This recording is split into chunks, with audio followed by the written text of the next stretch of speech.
Hi, boys and girls. It's Mrs. Pecora back to read you from our novel, Booked by Kwame Alexander. So sit back, relax, and enjoy as I read to you the next bit of pages.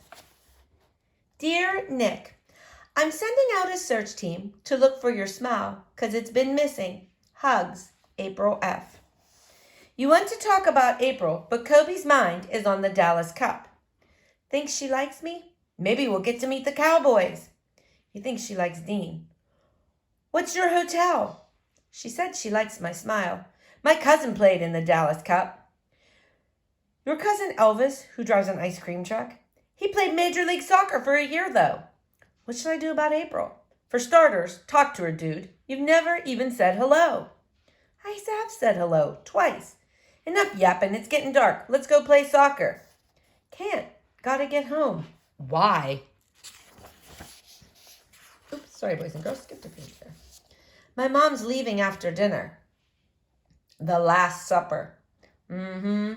Later. Good luck.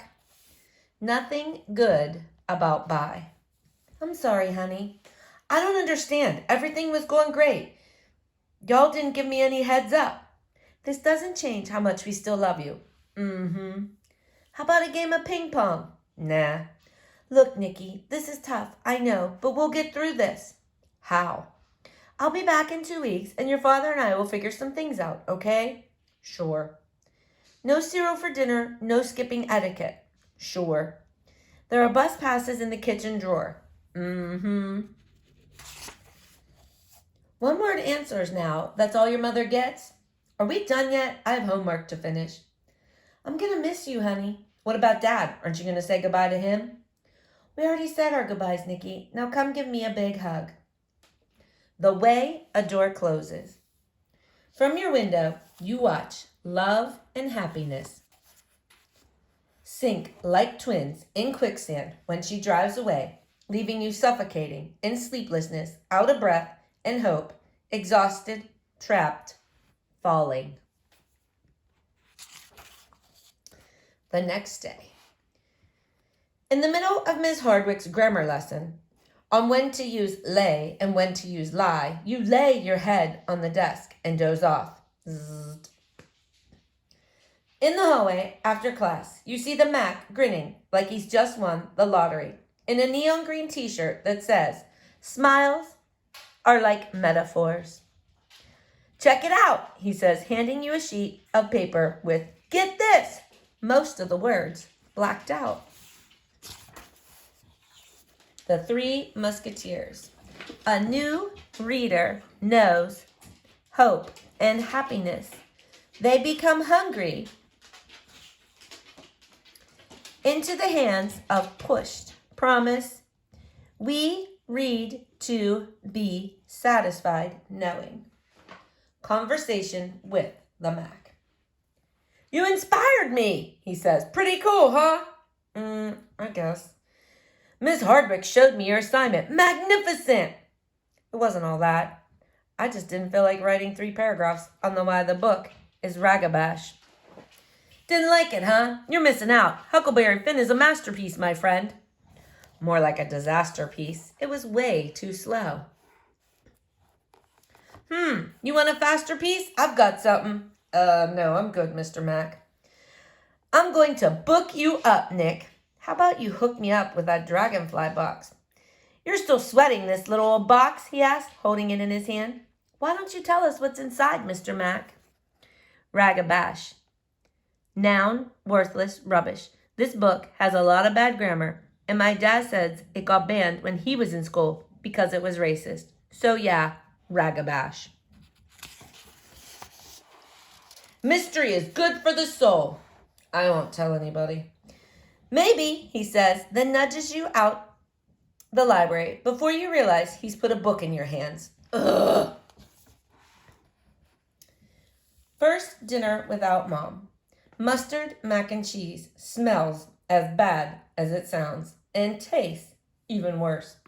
How was school? Fine. Did you finish the R's? He knows your pause means no. The good colleges look for extraordinary, Nicholas. You used to know these words. You need to know these words if you want to attend a good college, Nicholas. College is not like for 5 years, Dad. Placement test, applications essay. It's all words, son. Know the words in your Excel. None of my friends have to memorize 1,000 words. I'm not like you, Dad. Maybe I don't want to be extraordinary. Maybe I just want to be ordinary. That's a load of codswallop. I give you the dictionary so you'll know the world better, son, so you'll be better. Your mother texted me today. She misses you. Do you miss her? She's worried about you, Nicholas. Give her a call. You didn't answer my question. It's complicated, but we're both still here for you. You're not both here. That's the problem. Let's just finish eating. I'm done. He tells you to take the leftovers for lunch. Yeah, right. After you trash them, you clear the table and make a bacon, ham, and cheese sandwich for your actual lunch, then head off to not sleep for the 3rd night in a row. Codswallop. Noun. Something utterly senseless nonsense. I actually like this word, but not when he says it. I'm sorry. Kobe says, juggling the ball with his thighs before passing it. For what, you ask, trapping it with your chest. For when we beat y'all in 2 weeks. Not gonna happen, dude. You kick the ball back to him. I'm starving. Is your mom cooking? Nah, but we got leftovers. Watch this, Nick, he says, then dribbles to the center of his backyard and flame throws a banana kick so swift it basically splits the air, then sizzles right into his doghouse. Hanging out at Kobe's. While he gets the grub, you check to see if Dad has been blowing up your phone with come home texts. He hasn't. There are, however, 2 texts and 3 voicemails from your mom, and it's probably not fair that you haven't responded, but hey, life isn't fair. She, of all people, ought to know that. Conversation. What you doing? Just checking to see if the warden called. Bro, you do know your dad's famous. My dad blows. I Googled him. Did you know he's got like 9,000 followers? You're Googling my dad. That's weird. I'm just saying, he's cool. Remember that time he took us to Fun Park? Kobe, we were like 7. But we had fun though. That flying circus ride was insane. At least your dad doesn't make you read the dictionary. It's hard for him to make me do anything when I only see him once a year. Your mom can cook though. I love her food. My mom blows. Let's call April, he says. But when she answers, you can't think of anything to say. And so you press end call. Man up, Nick. Tell her that her smile sparkles like a midnight star or something. Or give her these. Then he reaches in his top drawer and hands you, get this, milk chocolate wrapped in shiny red and gold. What am I supposed to do with 2 bars of chocolate, Kobe? Not just any old chocolate, bro. 100% premium deluxe cocoa made in Ghana. So sweet, it'll give you a cavity just thinking about it. Home alone. When you get home, you see Dad's note that he's out with friends, which is odd because you didn't know he had any. But it's cool because now you can fall asleep watching the Super Bowl on ESPN Classic without getting a lecture on the negative impact of aggression and violence in your other favorite sport. Why you no longer play football. Your first game of Pop Warner was electric. In the 4th quarter, a pass came across the middle, but before you could catch it or turn downfield to score, the winning touchdown, a brick wall named Popeye Showalter, popped up out of nowhere and shut the lights off for the longest 3 minutes of your mom's life. And that's why you no longer play football. The next morning, when you throw the covers off, lace your cleats, grab your burgundy and blue headband that matches your Barcelona jersey, which you slept in, throw your clothes in the hamper like he asked you to do 2 days ago, and tiptoe down the stairs to sneak out of the house before he wakes up and starts with, all the homework questions. The homework questions. Where are you going? He asked, sitting on the front stoop. Oh, hey, Dad. You say startled. Oh, looks like the storm missed us again. Gonna be a swell weekend, you say. Saluting the sun, wishing you had snuck out earlier and avoided the blah, blah, blah. So you're the weatherman now, huh? He asked, lacing his running shoes. You going running, Dad?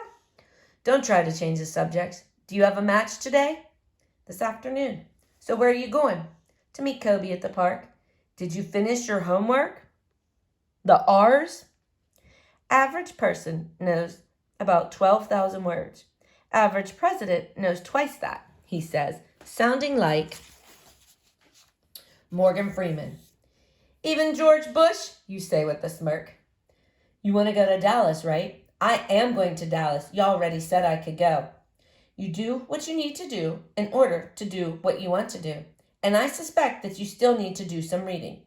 But Dad, I shouldn't have to read on the weekend. I have a game this afternoon, a game tomorrow, plus there's 3 matches Cody and I are watching later on TV, and I... Read for an hour, then you can go, he shouts, already a half block into his morning stride. And don't forget to call your mother. Ugh. All right, boys and girls, we're going to stop there for today. Stay tuned to read more pages in our novel. Bye-bye.